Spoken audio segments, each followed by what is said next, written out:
प्यारे बच्चों नमस्कार। मैं आनंद यादव, आप सभी का स्वागत है। आज का जो टॉपिक है क्लास 10th की मैथ है, एनसीईआरटी बुक से प्रश्नावली 1.3। और इसके पहले का मैथ या इंग्लिश का वीडियो देखना चाहें तो चैनल के प्लेलिस्ट में जाइए या डिस्क्रिप्शन में चेक कर लीजिए, नीचे दिया गया है लिंक, वहाँ से वॉच कर लीजिए। और रेगुलर वीडियो पाना चाहते हैं तो चैनल को सब्सक्राइब करके बगल में घंटी आती है उसे आल पे जरूर ऑन कर लीजिएगा, अभी तक सब्सक्राइब ना किए हो तो। और हर एक वीडियो को लाइक करके शेयर कर दिया करो। तो चलिए स्टार्ट करते हैं। देखिए, ये जो है सिद्ध कीजिए √5 एक अपरिमेय संख्या है। सिद्ध करना है कि √5 एक अपरिमेय संख्या है। लेकिन परिमेय क्या अपरिमेय क्या है पहले वीडियो में कंप्लीट करा दिए हैं बेसिक पूरा, तो थोड़ा शॉर्टकट में इसको समझ लीजिए। परिमेय क्या है? परिमेय ध्यान दीजिएगा कि परिमेय जो होता है P/Q का रूप होता है। P अंश है, Q हर है, और Q का मान क्या, 0 कभी नहीं होना चाहिए। अगर Q का मान 0 हो जाएगा तो परिमेय नहीं होगा। और PQ क्या, पूर्णांक होना चाहिए। क्या, PQ को पूर्णांक होना चाहिए और सह अभाज्य। PQ सह अभाज्य और पूर्णांक होना चाहिए, यानी इसका HCF सह अभाज्य का मतलब इसका HCF अगर निकालेंगे PQ का HCF कितना 1 आना चाहिए। एग्जाम्पल में जैसे बताते हैं आपको, 3/5 है। 3/5 देखिए यहाँ हर का मान Q का मान 0 नहीं है, पहला कंडीशन। दूसरा कंडीशन, पूर्णांक 3 और 5 दोनों पूर्णांक, और चाहे ये माइनस रहे या प्लस रहे इससे नहीं मतलब। पूर्णांक जो होता है वो माइनस और प्लस सभी होता है, 0 भी पूर्णांक होता है।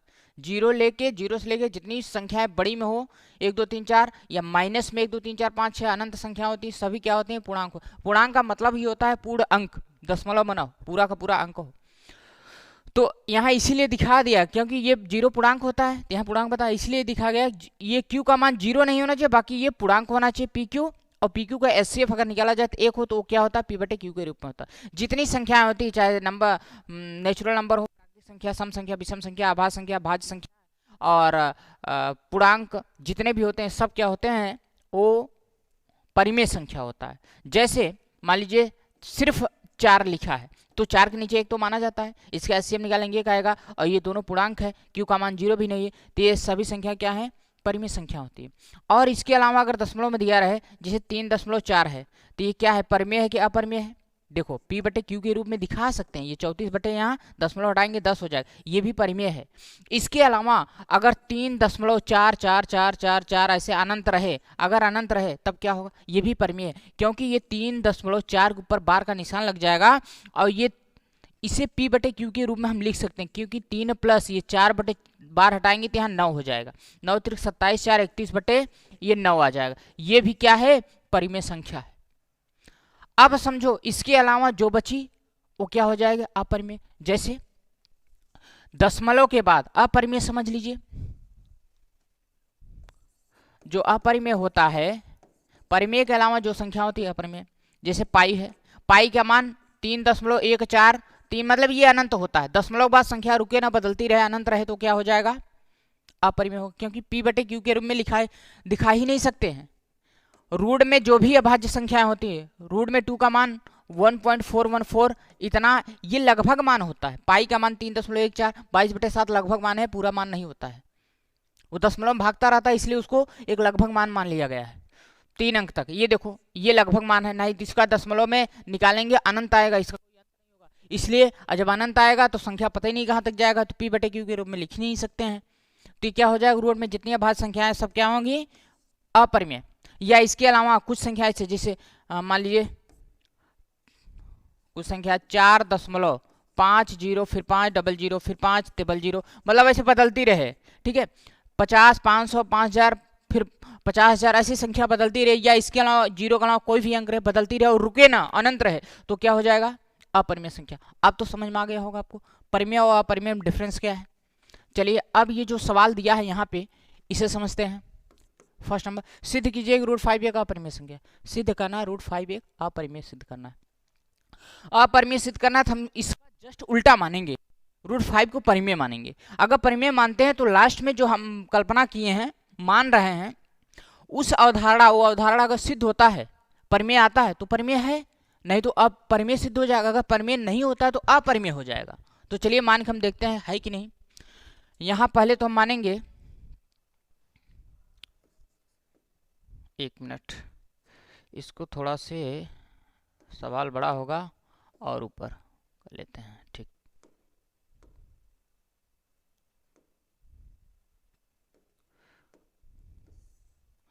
माना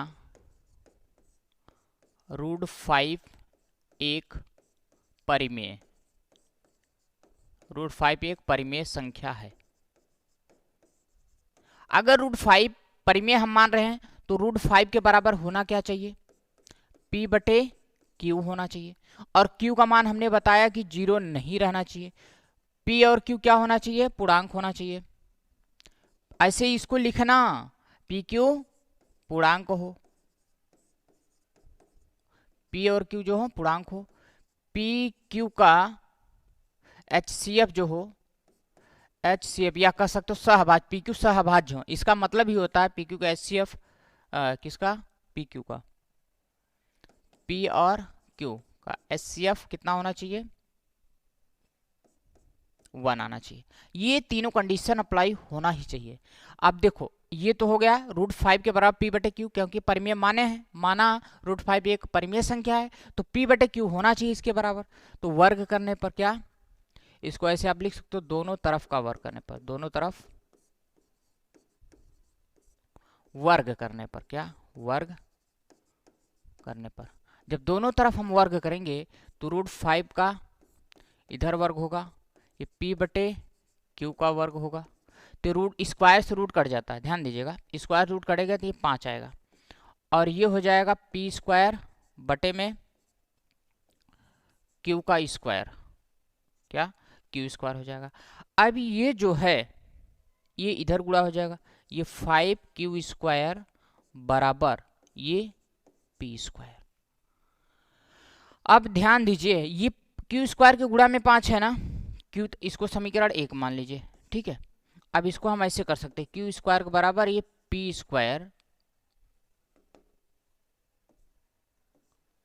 P² के बटे में ये 5 गुणा में इधर आएगा, भाग में हो जाएगा। अब इसमें हम देख रहे हैं ये P² 5 से विभाजित है ना, P² अगर 5 से विभाजित है, P भी 5 से विभाजित होगा। क्यों? क्योंकि अगर जैसे 5 के स्क्वायर, कोई संख्या 5, P बराबर 5 मानते हैं, P 5 की स्क्वायर 5 से कटेगा, यानी 5 25, 5 से कट जाएगा, 5 आएगा।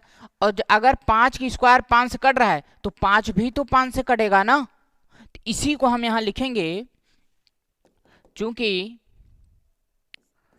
P², चूंकि, और एक चीज ध्यान देना, HCF 1 आना चाहिए। तो P² किससे? 5 से, P² 5 से विभाजित है, इसलिए P भी 5 से विभाजित होगा। अगर P² 5 से विभाजित, P भी 5 से विभाजित होगा। अगर P 5 से विभाजित होगा तो हम क्या करेंगे, P 5 से विभाजित, यानी P जो है इसके बटे 5 से हम भाग करेंगे, तो कुछ तो यहाँ मान आएगा। जो कुछ मान आता है उसको हम मान लेते हैं क्या, R मान लेते हैं, ठीक है। अब P बराबर क्या हो जाएगा, अब P बराबर 5R हो जाएगा, P बराबर 5R हो जाएगा। अब इसका वर्ग करने पर दोनों तरफ क्या कर दीजिए, वर्ग कर दीजिए, दोनों तरफ वर्ग करने पर, जब दोनों तरफ वर्ग करेंगे तो ये P² होगा और ये 5R का स्क्वायर हो जाएगा। अब यहां ध्यान दीजिए कि P² के बराबर, चलिए देखिए, P² के बराबर क्या है, P² बराबर 5Q² है। ऐसे लिखिए, P² बराबर ये 25 हो जाएगा और R² हो जाएगा। अब यहाँ P² का मान रखने पर, P² का मान रखने पर, जब हम P² का मान रखेंगे तो क्या आएगा, P² का मान रखेंगे, P² बराबर क्या है, यहाँ पे P² बराबर 5Q², यहाँ P² दे 5Q² बराबर ये 25R², तो 5 से काटेंगे 5 25, तो Q² के बराबर क्या हो जाएगा, 5r²। अब ये q² बटे में 5 यहाँ आ जाएगा और बराबर ये r²। अब देख रहे हैं q² 5 से कट रहा है, वही लिख लीजिए, चूंकि q² 5 से विभाजित है, इसलिए q भी 5 से विभाजित होगा, 5 से विभाजित होगा। अब समझो इस बात को, यहां हमने क्या बताया था, HCF 1 होना चाहिए, लेकिन अब यहां देखो HCF क्या है, 1 होना चाहिए। तो यहां जो है p² 5 से, यानी p भी 5 से विभाजित है। p किससे विभाजित है, 5 से, और यहाँ q भी 5 से विभाजित है। ये विरोधाभास है ना, p 5 से कट रहा है, q भी 5 से कट रहा है, तो इसका HCF क्या हो जाएगा, 5 हो जाएगा। दोनों संख्याएं अगर दोनों में कॉमन 5 आए, यानी दोनों संख्या 5 से कटे, तो HCF कितना होगा, 5 होगा। अब समझो, तो जब HCF, अब यहां लिखिए अर्थ, लिखिए चूंकि PQ का HCF कितना है, बराबर 5 है, जो कि हमारी कल्पना के विरुद्ध है, या हमारी अवधारणा का विरोधाभास है, जो कि हमारी, चाहे अवधारणा या कल्पना, चाहे जो लिखो, अवधारणा का विरोधाभास है, अवधारणा का विरोधाभास है। अतः अब जब हमारी कल्पना के विरोधाभास है, जो हमने माना था कि HCF 1 आना चाहिए, लेकिन 5 आ रहा था, ये तो सिद्ध हुआ ही नहीं, परिमेय है नहीं। जब परिमेय नहीं है तो क्या होगा, अपरिमेय है। अतः √5 एक अपरिमेय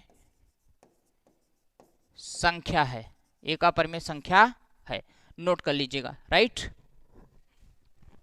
माइक थोड़ा से, हाँ चलिए। अब जो है ये तो कंप्लीट हो गया फर्स्ट नंबर क्वेश्चन।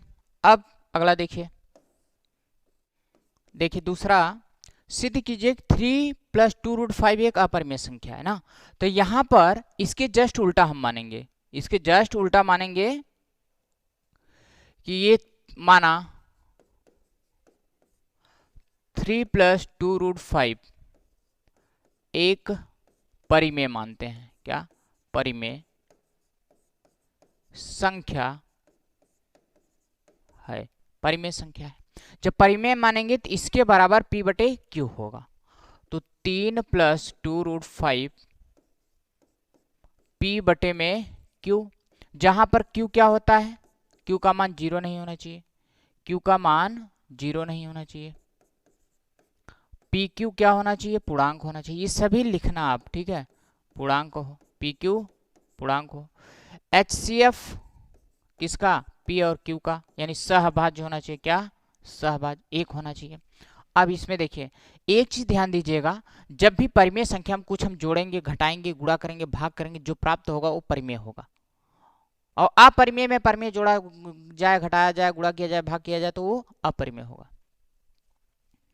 देखिए ये जैसे 3 है, इधर जाएगा माइनस होगा, ये 2√5 बराबर p/q, और ये इधर गया -3 हो गया। अब ये √5 तो अपने स्थान पर रहेगा, ये गुणा में इधर जाएगा भाग में, p/q -3/2 हो गया।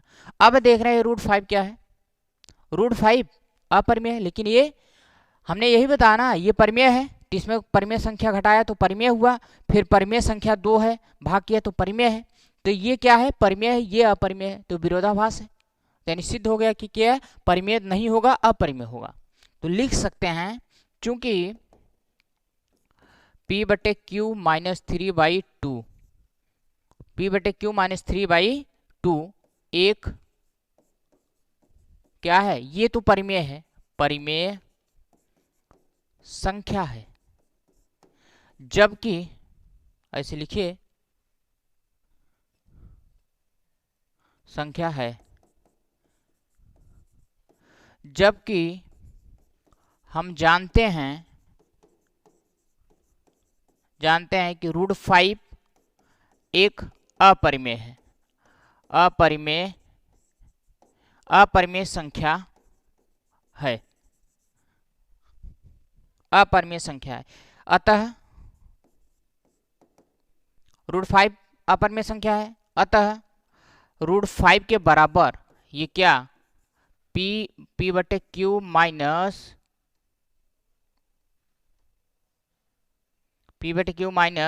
थ्री बाई में 2 ये बराबर नहीं होगा। अर्थात यह हमारी अवधारणा के विरुद्ध है। क्या अवधारणा का विरोधाभास से लिख लीजिएगा या विरुद्ध है, विरोधाभास या विरुद्ध। इसलिए 3 + 2 √5 एक अपरिमेय है, अपरिमेय संख्या है। इतना होगा इसका, राइट। अब आगे देखिए, हाँ, तीसरे नंबर में 3 सवाल है। तीसरे नंबर में जो 3 सवाल है सभी उसी तरीके से होंगे जैसे अभी हमने बताया। तो पहला सबसे पहले लेते हैं, ये क्या करना है, संख्या है अपरिमेय है, सिद्ध करना है कि अपरिमेय है। तो मैं माना 1/√2 एक परिमेय मानते हैं। क्या परिमेय संख्या है। अगर परिमेय संख्या मान रहे हैं तो 1/√2 के बराबर क्या होना चाहिए, p बटे क्यू होना चाहिए, और q का मान क्या 0 नहीं होना चाहिए। पी क्यू क्या पूर्णांक हो, HCF क्या होना चाहिए, पी क्यू का 1 रहना चाहिए। तो इसे देखिए, जैसे p बटे क्यू है ये परिमेय संख्या है, हम समझो एग्जाम्पल से 3 बटे अगर 5 परिमेय है तो 5 बटे 3 भी तो परिमेय होगा। तो उसी तरीके से इसको हम पलटेंगे, इसको पलटेंगे तो ये भी पलटी मारेगा, तो √2 बटे 1 हो जाएगा, और बराबर ये q बटे क्या p हो जाएगा। अब ये √2 के बराबर क्या है, q बटे p हो जाएगा, q बटे p। अब यहाँ लिखिए, चूंकि q, यहाँ से दिखा सकते हो q बटे p, चूंकि q बटे p एक परिमेय है, जबकि हम जानते हैं √2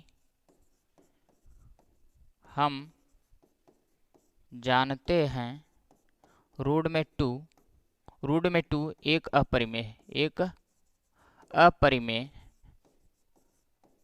अपरिमेय है, √2 क्या है, एक अपरिमेय है। अर्थात इसलिए, या ऐसे कर सकते, इसलिए √2 बराबर q बटे p क्या बराबर नहीं होंगे, q बटे p बराबर नहीं होंगे। अतः यह हमारी अवधारणा का विरोधाभास है, अवधारणा का विरोधाभास है। इसलिए एक मिनट, इसको ऐसे करिए, इसलिए रूट में 1/√2 एक अपरिमेय है, यही तो सिद्ध हो गया, अपरिमेय है, राइट। ये कंप्लीट। उसी तरीके से अब इसको कंप्लीट करना है। देखिए, अब इसमें दूसरा वाला चेक करते हैं। माना, जस्ट उसका उल्टा मानेंगे, अपरिमेय करना है तो परिमेय मानेंगे। माना 7√5 एक परिमेय है, क्या परिमेय संख्या मानते हैं। परिमेय संख्या 7√5 एक परिमेय संख्या है। अगर 7√5 परिमेय मानेंगे तो P/Q का रूप होना चाहिए। Q के बराबर 0 नहीं रहना चाहिए। PQ क्या हो? पूर्णांक हो। पूर्णांक हो, PQ पूर्णांक हो। और HCF किसका? P और Q का। P और Q का कितना? 1 होना चाहिए। HCF कितना? 1 होना चाहिए। अब चेक करते हैं। देखो 7 इधर जाएगा, भाग में हो जाएगा। √5 बराबर P/, ये 7Q हो जाएगा।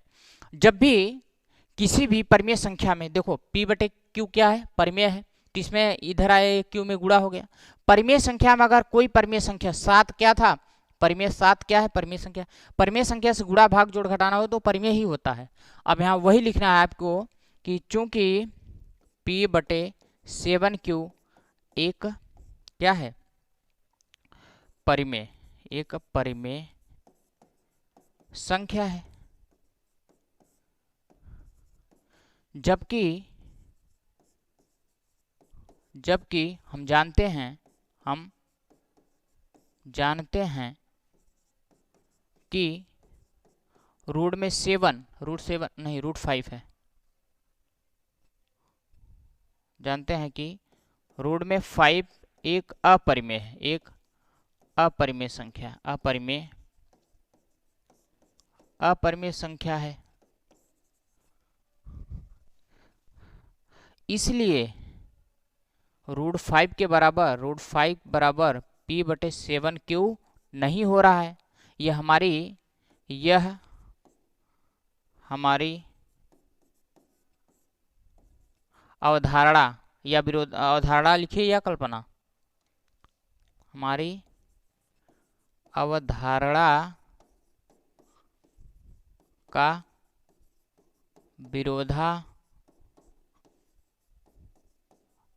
विरोधाभास है। हमारी अवधारणा का विरोधाभास है। अर्थात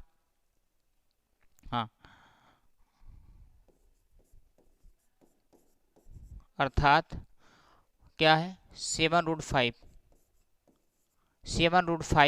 एक अपरिमेय संख्या है।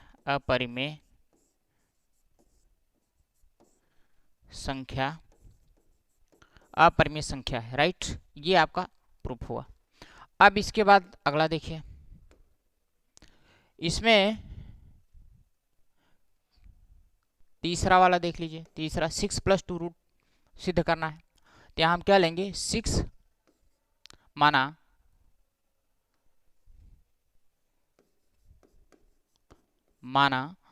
6 + √2 एक परिमेय मानते हैं। क्या? एक परिमेय संख्या है। एक परिमेय संख्या है। 6 + √2 एक क्या है? परिमेय संख्या है। अब परिमेय मानेंगे तो 6 + √2 क्या होगा? इसके बराबर P/Q होगा। वही चीज लिखना होगा। Q के बराबर 0 नहीं होगा। P और Q क्या होना चाहिए? पूर्णांक होना चाहिए। और HCF किसका? P और Q का। P और Q का कितना आना चाहिए? 1 आना चाहिए। अब यहाँ ये P/Q परिमेय है, ये भी परिमेय है। 6 इधर ले जाएंगे। √2 बराबर P/Q -6 हो जाएगा। जब परिमेय संख्या में एक परिमेय संख्या घटाया जाता है तो वो परिमेय होता है।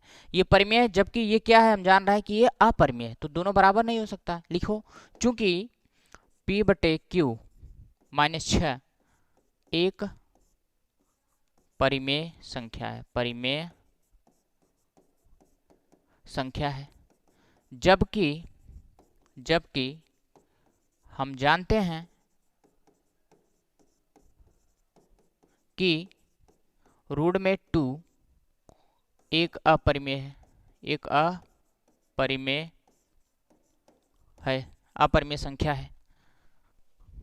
इसलिए √2 बराबर P/Q -6 बराबर नहीं होगा। अर्थात यह हमारी अवधारणा का विरोधाभास है। अवधारणा का विरोधाभास है। और जब विरोधाभास है इसलिए क्या 6 + √2 6 + √2 एक अपरिमेय होगा। यही सिद्ध हो गया, अपरिमेय संख्या है। राइट, नोट कर लीजिए इसे।